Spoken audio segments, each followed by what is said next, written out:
Welcome to AppStories, a weekly exploration of the world of apps. Today's show is brought to you by Concepts and Pingdom. I'm John Voorhees, and with me, as always, is Federico Viticci. Hey, Federico. Hello, John. How are you? Federico, I'm really excited for today's episode because we have our fourth and final guest that we've invited as part of our Summer OS Preview series, and that is none other than Michael Flarup. Michael is a designer, and longtime listeners of the show may recall that he joined us back when we celebrated the 10th anniversary of the App Store to talk about that. He is the creator of many of your favorite icons on all of Apple's platforms. He's also spoken on the topic of visual design many, many times at lots of conferences, including ones like Adobe Max. And he's the founder of Northplay, which is responsible for games like Conduct This and many others. Welcome to the show, Michael. Hi, guys. It's great to have you here. You know, I want to dive right into the questions and talk to you a little bit about Big Sur and the Mac. Yes. And I was wondering, this is a big year for the Mac, and especially from a design standpoint. And I wanted to get kind of a big picture idea from you. What do you feel Apple's design goals are with Big Sur? Where are they going with this? Well, I mean, one of the reasons why you're talking to me is probably because I wrote an article called "The Comeback of Fun in Visual Design." So Absolutely. I feel, yeah. So I feel like that's the starting point for any good conversation around this. The quick story around this is that I'm a visual designer. I've worked on interfaces and in iconography like since before the first iPhone came out. So I've sort of followed the trends. And I've always been very vocal about the big design change that happened around iOS 7, and where I thought that a paradigm shift was definitely needed, but we lost some of that fun in visual design, and that brings us to now 2020, where Big Sur was introduced, and I think it's such an interesting turning point in visual design, not just in the execution of the icon specifically, but more philosophically of what's going on behind the scenes. Because ever since iOS 7 came out, essentially Apple was sort of dictating a minimalism first approach in visual design. And everything that was, now we use the word skeuomorphic, even though I don't think a lot of visual designers really like that word, but everything that was slightly themed was sort of banned for the past 7 years, right? We've seen a slow reemergence, but nothing from Apple really, and I think most people were expecting a great unification when the redesign finally came to the Mac, and then the redesign came. It's Big Sur, and instead of going completely flat, completely minimalistic, we've actually gotten this judicious expression, is what they're calling it in the HIG, right? This doubling down actually on this fun in visual design. And I think that's a really interesting change. Here's this thing that I've been advocating for 7 years and still been, putting out work in terms of my icons and, talks and all that stuff. And finally, I feel like it's back. This really is the comeback of fun in visual design. And Michael, to what degree do you think this design change is practical, maybe, and I guess maybe driven by the introduction of things like Catalyst, things like being able to use iPad and iPhone apps to the Mac, versus it's more just like a fashion change, like a style, like a new trend? You could definitely argue that design changes all the time, and there are these trends. It's very cyclical if you take a broader view of it. But I think there's a lot of stuff going on here. There's a lot of things to unpack. First and foremost, there is this. I feel like there's something going on here in terms of we had this great democratization of design, right? Where you didn't have to be a Photoshop wizard or with 10,000 hours of digital woodworking experience to make an icon or an interface, right? And I think we needed that shakeup right around when iOS 7 came out, and it brought a lot more people into design, and a lot more tools came to support this new modern designer. And so we've seen that change now. And it's also, I feel like we've sort of gotten a little bit of sameness in digital design, like one of those jokes, which of these 3 types of websites or apps are you designing, right? They all look the same. So we kind of lost a little bit of that fun, that wildness, that experimentation that was there before. And it's such a balancing act, right? And I feel like there is this they're stepping up the game now in a way. If you really truly look at iOS 7, sort of like from a minimalist standpoint, it could be. I'm going to say something here that's probably not going to make me very popular, but it could be from any other OS, right? A vendor, right? I mean, some of the detailings on these things and in the visual design of it is this very flat, minimalistic aesthetic. And I feel like what Apple is doing here with the visual design on Mac OS is they're doubling down on this rich visual history that they have, and they're raising the bar for aesthetics and visual design. And I think that's a really interesting take, and it's such a balancing act too. Like the whole story is this democratization of design. It's a lot bigger. We have more people doing design today. We have a proliferation of titles, right? So many titles. You can be anything in the design industry. But it's also like we're fighting the sameness in a way. And I hope that what we're seeing from Apple here is like pushing that envelope a little bit, and hopefully it'll spill over to other areas, not just the Mac. So you're not opposed, on principle, you're not opposed to all these design tools that have come out in the past few years that have sort of opened up the market for more designers? Because, I mean, you could argue that you now have more competition than ever because it's actually quite easier to get started. Yeah. Right? So how do you feel about I think this? that's awesome. Like that, I think that's great. Like I realized that the danger of writing like an article called "The Comeback of Fun in Visual Design," tooting the many merits of something that I did many years ago that I loved doing and that I felt went away, cast me in the light of like that, like an old grumpy person, like get off my lawn, kids, right? And finally, the good old days are back. But that's not really what I think here. I think minimalism is great. It should be one of the pillars that you strive for in a visual design. Clarity of communication. You're trying to tell a story or get users from A to B. Like that's a core part of visual design. I just think it becomes problematic when it's the only core. It's the only pillar. I feel like visual design can be so many other things, right? Design could be anything we want it to be. We can orchestrate an experience. We can theme that experience in many different ways where it is appropriate. So I guess what I've been advocating through these many years and through the type of work that I've always been doing is sort of this pursuit of fun. Fun is a really big soft word, and it covers many things. But this sort of like this wink in the eye, right? This communicate, this little story that you tell through the visual medium that is not just about getting users strictly from A to B and measuring the effectiveness of that, but also sort of telling that story. And so that's what I've been chasing. And I think that should be part of the toolkit. That's basically what I'm trying to say, right? And I think it's great that we are way more designers now. We're getting, that also means we should be getting way more diverse products and stories coming from all these people. And so the proliferation of tools are great. People work in different ways, and I'm definitely not like a true diehard. Like you can only do things this way. The whole point of what I'm trying to say is that awesome, more fun, more diversity, and sort of being allowed to do this by Apple is way more important than what people think, actually. Michael, I want to focus a little bit more on the icons because it feels to me like that's a little bit of a microcosm of everything that's going on here with Big Sur, because you've got, on the one hand, you've got the app icons that have taken on the shape of the icons on the iPad and iPhone, but you still have that depth and fun, as you say. And we've also got SF symbols all over the place in toolbars and things like that. What can you tell us about that? Yeah, I think when we're talking specifically about the execution of Big Sur, I think there are a lot of ideas there probably going in, and there's multiple things going on. Sometimes it does feel like two steps forward. Oh, thank you, Apple Watch. Two steps forward and one step back. I'm pouring one out for the detailed preference pane icons.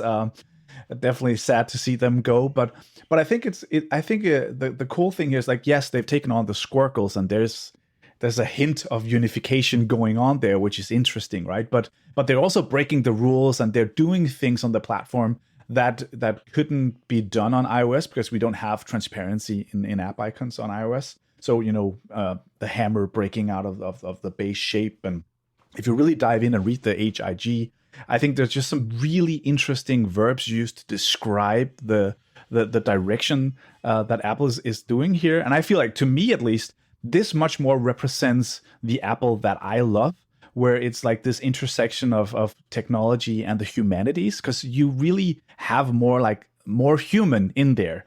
And they use this word that I, in my article, also latch onto, this judicious expression that I think is awesome. It's great to hear Apple use that.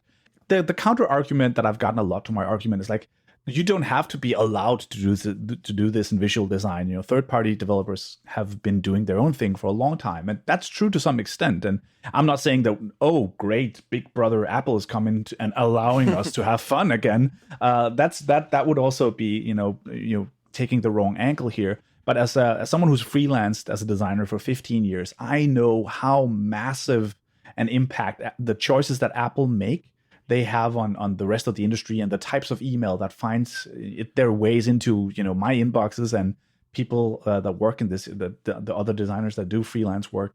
And so it does really matter and does trickle down. And you could argue that, okay, this is just they're already just there's already a history of rich icons on the Mac. Like, why are you getting so worked up on them sort of just refining that history, right? But I think they had this option of going, we've seen that before with iOS 7, like this option of throwing everything out and starting forward starting again in this sort of more minimalist vibe, right? And they didn't do that. They doubled down. They used these words in the HIG. They pursued this stuff. So I think that's what's going on. That's so interesting. This episode of AppStories is brought to you by Concepts. In fact, Concepts has been our sponsor for the entire Summer OS preview series, and I want to give them a very special thank you for that, because we have published 8 stories, and this is the 4th and final interview in our interview series on AppStories. It's been quite a series. We're really happy with how it turned out, and we're very thankful to Concepts for helping us bring it to you. Concepts is an infinite canvas app for the iPad and iPhone that offers endless idea exploration. Ideal for visual thinking, note-taking, mind mapping, storyboards, sketches, illustration, graphic design, product design, and architecture. Sketch, design, and communicate your ideas with liquid ink, editable vector lines, and flexible exports that work with any app. Create great-looking notes and drawings with the Designer Copic color palette licensed by 2 Corporation. Movable vector lines allow you to organize and edit your ideas with simple gestures. Drag and drop images, vector objects, and text straight onto the canvas for quick idea generation and sketching. Design tools like grids, snap, shape guides, and scale measurement enable polished professional sketching for architects and designers too. There's even an automatic presentation mode that lets you connect your device to any display for instant live sharing. And the app's PDF feature lets you mark up, edit, create, and sign documents. The app is used by designers and illustrators at Apple, Disney, HP, Nike, PlayStation, Unity, and a whole lot of other companies globally to sketch, design, and communicate visually. Concepts is free as a basic sketching app with the ability to unlock more features via subscription or a one-time purchase. Visit concepts.app to learn more about this fantastic Infinite Canvas app. Again, that URL is concepts.app. Our thanks to Concepts for the support of AppStories and the entire Summer OS preview series. How would you describe, maybe via practical examples, fun in icons? Like, what's the threshold maybe for you in terms of fun when you see for example, the new icons in Big Sur? What exactly about them sparks this sense of fun for you? So to me, I also want to recognize that fun can be many different things for different people, right? But to me, it is in visual design, fun is this sort of freedom of being able to tell a story and to use all these visual metaphors to express ourselves, right? It's fun is the guitar in front of the amp in GarageBand icon, yeah, right. It's like it's the neatly detailed, but like the black hammer. Like I think that's such a cool like little thing, right? It's the loop in the preview icon. And I realized like these are some of the physical things, but it's also just like lighting and theming. It could be many things where it's appropriate, right? Sometimes it doesn't have to be that physical or that straightforward. But to me, like fun is this freedom of expression, really. And you've seen that at least right around iOS 7 when that was introduced. That was severely like shrunk down. Like if it didn't help communicate a specific message in the UI, like if it was superfluous in any kind of way, it would end up on the cutting floor. There was really no reason for it because design had evolved into being like this pure medium of communication. And I think that was a misstep. I think design can be so many things, and it can certainly be that. I mean, I'm not saying that a glyph on a colorful background is the wrong choice. I'm just saying it's too bad if it's the only choice. Yeah, that makes a lot of sense to me, Michael. You know, I wanted to ask you about cross-platform development and how design supports that, because one of the themes we saw coming out of WWC for developers was the influence of the iPad on the Mac and making it easier for developers to bring those iPad apps over to the Mac using Mac Catalyst and native apps and all those sorts of things. And it feels like the design choices that have been made in Big Sur are in part designed to support exactly that, to make an environment where an app that started its life as an iPad app is welcome on the Mac and fits in with the Mac. Do you see that happening, or what are the kinds of things that you think Apple is doing with design to try to unify these platforms in a way that maybe they weren't, 2-3 years ago? That's an interesting question. I think there's a lot of stuff going on under the hood, and I think we also have to sometimes realize that there's a lot of different teams at Apple working at different problems. I don't think. I mean, it's always easy to look back and retroactively be like, "Oh, look, they did this whole unification thing, right?" I don't think that we're going to see the platforms merge. Like that's just my personal observation. I don't think we're going to see like a big unification as such. I still hope and feel that Apple treats the Mac platform as a very distinct, different type of platform than the iPad, right? And so I hope that they'll still keep them separate. But there is definitely some. I mean, just the fact that we now have the Squircle, the super ellipse shape, that's the basis of the new app icons in Big Sur. Like that's definitely like a unification move of some sort, right? I do believe that there is like some visual design language consistencies. Like it's almost like dialects of the same language in a way, but with with their own affordances, right? Because to be a good citizen on the Mac, like you get to have this judicious expression. You get to have this elements popping out of frame, or let's just call it what is skeuomorphism, right? And maybe we'll see that come back to some of the other platforms, but also we have little details like the tactility, like the radiosity with the new trackpad support not new anymore, but the trackpad support on iPad, right? Like that also sort of hints at a physicality of the icons, right? You see that little glow, the way they move. It sort of reminded me actually of tvOS and the way they move. And so I definitely see like words from the same language kind of seep over into these other dialects, if you will. This episode of AppStories is brought to you by Pingdom from SolarWinds. While you've been listening to this podcast, how would you know if your website had gone down? Would you know if customers couldn't click that Buy Now button or access your content? You might stumble across the problem by luck, but that's no good. That's no way to run a business. You need a system. You need something to tell you that everything is running smoothly on your site. And more importantly, when it's not. You need Pingdom. Pingdom detects around 13 million outages every month. That's more than 400,000 outages every single day. Pingdom helps you keep your sites and the sites you love online. It doesn't matter if you're a startup or a Fortune 500 company, you need alerts about any critical website issues. They'll let you customize how you're alerted depending on the severity of the outage. Plus, they'll track and analyze your website's load time so you can see what's affecting the user experience. If you have a site of any size, you need Pingdom, and Pingdom has a no-fuss approach to getting started. All they need is a URL that you want to monitor, and they'll take it from there. They take care of all the details. Just go to pingdom.com/signup right now for a 14-day free trial with no credit card required.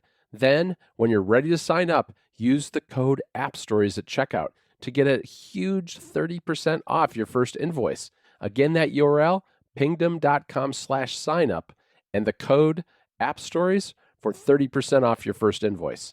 Our thanks to Pingdom from SolarWinds for their support of the show. You know, one thing that I find super interesting too with Big Sur is the use of white space. And people jumped all over this as a sign that touch was coming to the Mac. Yeah. And, you know, you read the HIG, and what the HIG talks about is a lower information density. And if you look throughout the UI, yes, you know, menu items are spaced out more, sidebars are spaced out more. You know, there is less information density. And you could see on one level where that might be pointing towards touch. But on the other hand, there are an awful lot of elements still that are relatively compact and close together, whether it's the stoplight buttons in the corner of a window or the toolbar icons. I mean, what do you think? Do you think this is a sign of touch coming imminently to the Mac? I think there's a very large group of people that really want that to happen, and they're very vocal about it. I don't know. Like, I don't think so. I'd be surprised if it came to, like, I think there's so many other interesting things going on with the Mac platform right now with Apple Silicon coming out, and we're getting this whole new generation of computers. And I don't think, I mean, that's just you know, don't take my word for it, but I don't think touch is part of that roadmap. Like, I have you ever tried to use the touch, like the Windows notebooks that has touch on them? Like, I don't feel like they're great experiences. I mean, Apple can always surprise, of course, but my gut feeling would be no, not right now. I also, as a UI designer, I feel like there's so many other hurdles than from you know, right, what you might think as soon as you make that move. It's a completely different interaction paradigm. Yeah, I also suspect that Apple has its hands full just trying to get a Apple Silicon Mac out without also adding a touchscreen to it. But, yeah, exactly. All right. I want to talk about iPad for a few minutes. Of course you do. Of course I do. Of course I do. So, you just mentioned actually that the Mac adopted aspects of the iOS and iPadOS iconography, like the squircle shape coming to the Mac, for example. Do you see the opposite coming true as well? So iOS and iPadOS maybe down the road adopting some of these new elements that are coming back on Big Sur, like drop shadows, more details, these 3D shapes that sort of come out of the icon itself. Do you see the Mac influencing iconography on iOS and iPadOS too? Well, you know what I hope, but it's a trick question. Yeah, it's totally a trick question. Such a loaded question. No, but I think it doesn't really matter, right? At least from my point of view, right now. No, I don't think that the next version of iOS or iPadOS will feature the same lighting schematic and sort of, you know, judicious expression as Big Sur. That's just, I don't think so. I'd be surprised to see that. I don't think that's where those platforms necessarily are headed right now. But it doesn't really matter because it's already happening third party. As I said, I've freelanced for many years, and I've sort of lived through the many shifts and trends, and I've never had more freelance work than I do right now. And that's not just because I wrote an article that was read by a lot of people. Like, it's because the sort of work that I'm interested in is suddenly in vogue again, and that's not just that's not limited to Mac OS. So I'm getting a lot of projects to, you know, redesign icons for iOS. This is just, of course, anecdotally, but I'm assuming that other designers are sort of feeling that same pressure as well. And so I know for a fact like at least a good like 10 or 15 icons like coming out with redesigns here in the end of the year that are way more experimental and feels more like the sort of stuff that we're seeing in Big Sur. I know that because I've made most of those. So it's happening already, whether they like it or not. But whether or not we'll see it from Apple, that's definitely that's a whole different thing. Mm-hmm. Do you think there's anything else that, especially the iPad, can maybe learn from macOS in terms of design, besides the icons? Is there anything else? I think it's interesting with the iPad, right? I mean, you're the expert, but I mean, just me using my own iPad for finding all the different use cases that I would think that type of computing device would fit into. There's still a lot of stuff that I can't really do on my iPad. I know we've been saying this for years, right? And I also know that some power users like yourself, write very long articles about all the wonderful things you can do. And maybe it's just because we're so set in our ways and our routines that I can't make my iPad do it. I was forced. I think that was it was a couple of months back, but I was traveling and my laptop was having repairs. And so I was forced to live off the iPad for like a week and a half, right? Trying to, mangle emails, but also do design work. And luckily had access to some of the pre-release builds of the next versions of Photoshop that's coming out for iPad. And so I was able to do some of my work, but still like, I want like, and maybe it's just me putting my computer sort of old school computer ideas onto the platform, but I want like Windows support, right? I want to be able to move things around and not feel like I have to multi-tap from window to window, right? I kind of want something that feels a little more like Mac OS. And I feel like the trackpad was such a tease, right? Because now it's right there. It's like, it's so close. It almost feels like it. I don't know if it'll be right for the platform, but that's what I'm missing when I'm in front of my Mac, in front of my iPad.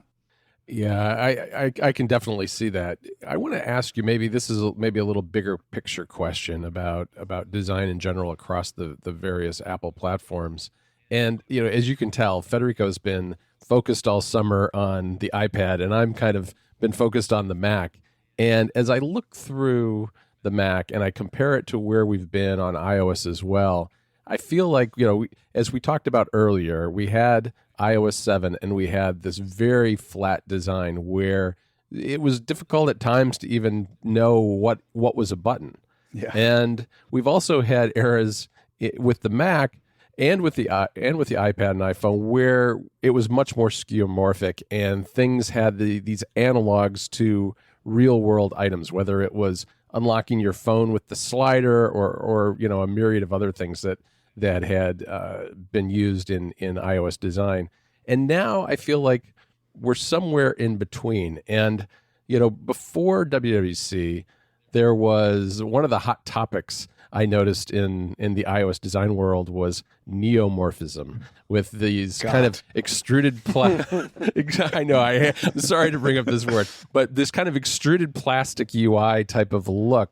And I feel like Apple certainly isn't doing that with its UIs this year, but I do feel like there's this idea of digital materials that have their own characteristics that don't necessarily have to have an analog in the real world, but they still can have depth and texture and that sort of thing, and layers and whatnot. What do you think about all those things? I guess just building from my own sort of like my own standpoint is that we should have more things, right, to play around with. That's why I'm using fun in visual design as sort of like the banner flag for all of those things. So I think that's great. That's awesome. I think it's interesting as an aside to that. Now you did mention neomorphism or other. There's so many words. People are trying to coin terms all the time. I think there's also like maybe it's a generational thing. Like people want to this is our thing now, and I don't feel like it's necessary. Like it's the same. It's the same with skeuomorphism. I never liked that word. I think it's like if you look it up in Wikipedia, it's like mimicking a real life thing in visual design, right? It's like, but most things in visual design. Even flat things mimic real life things. They just do it with less bells and whistles. So I feel like it's such a poor word that's just been slapped onto everything had a hint of a theme, right? But it's the best we got, and so we have to use it sometimes. And the same when you're trying to coin the new terms here. Back in the day, we didn't call it skeuomorphism. We just called it design, right? So and I think people will also look back on this period where people say the pendulum is swinging, and there is definitely a lot of fashion to design and things that come and go out of vogue. You can just browse Dribble for a couple of minutes every week, and you can almost see where things are moving and what excites people right now. I think that's awesome. That's a great aspect of design right there. It's fine that there are trends. And as long as there's no like monopoly, right? As long as people can try out different things and create these different varied experiences, I think that's the cool thing. And sure, yeah, we're landing somewhere in the middle. I'm not advocating to bring back the wood paneling of the newsstand app, or the felts in Game Center, or some of those things that belonged in a different time. I just think it's awesome that we can have this dimensionality and we can use visual design to the full length of the spectrum, right? Where we can make all these things, or you can make glass or things like that, where you in the effort of trying to tell a story and orchestrate an experience. So, Michael, one of Apple's stated goals this year for iPhone and iPad in terms of design is to try and put more focus on user content, right, and less on the UI Chrome that's surrounding it. And I was thinking about this, and this year Apple is calling it compact UI, right? And you see this with phone calls, with Siri, with shortcuts in a bunch of different places. Now, I was thinking about this and I realized they have tried this before, like these principles of trying to put the focus on the content, less on the UI. The content is all that matters. I went through and reread my iOS 7 article that I did 7 years ago, and realized that more or less the themes and the principles were the same. At the time, Apple was referring to clarity as a driving principle, right? The idea that the UI shouldn't be complicated, and the most important factor was the user content. Now, what do you think Apple has learned over the past 7 years in terms of design that maybe they didn't know with iOS 7 at the time, or maybe they got wrong in 2013? I think a lot of the stuff, I mean, it's so easy for us to sit here 7 years later, but iOS 7 was such a, there's a lot of good things to come out of that paradigm as well, right? It's a much more nuanced, picture. But I think what if I have to put my hindsight glasses on, it almost felt like this narrative was developing around the time that, as we were developing and evolving the hardware to make it thinner, less complicated, lighter, we're also doing the same thing to the interface, right? We could now, throw off the shackles of skeuomorphism because, we didn't need these real world connection to items anymore. You didn't need to know that was a button because you already know that, right? You've used touch interfaces for 5 years. And so I think there was this narrative developing of the evolved interface. And I think that was sort of that got us into a situation where we kind of threw out the baby with the bathwater, so to speak, right? Where we also lost something there in that it all became very streamlined. It was about the content, about clarity, and then we lost a little bit of that orchestra, right? It's kind of like, it's great that it's about the content. If you ever hear a symphony, it's also about the content, but you also kind of need someone like a conductor, right? Someone orchestrating the music, right? And I feel like interfaces has a really big part, a big part to play in that. And so when that's stripped way back to core starch minimalism, I feel like it doesn't leave a lot of room for any emotion there. It becomes very much about just delivering things. So in a way, it sort of felt like as I said, just cycling back to that, it's almost like it was industrial design dictating visual design, right? With iOS 7, it became about evolving this thing. Like it's now smaller and more minimal, kind of like a device from Apple themselves. And I feel like Apple are now going back now towards like orchestrating or like creating this experience more than what they did back then. It's not as starch and minimalism. There are other design pillars in there. You see some opinionated design in some of these icons. You can debate whether or not you like the particular executions in Big Sur of the icons, and there's a lot of emotion surrounding that. But it's just like the sentiment of this playfulness, right? That I really enjoy. And I think that's what they've learned. Like they haven't completely lost sight of that. And I also think it's a group of different people that's building it now than were building it back then. We've had a big character roster change, right, behind the scenes. So, last question for you. So, looking ahead at the future, are you excited, scared, curious about the prospect of designing for AR? Is that something that you could see yourself doing?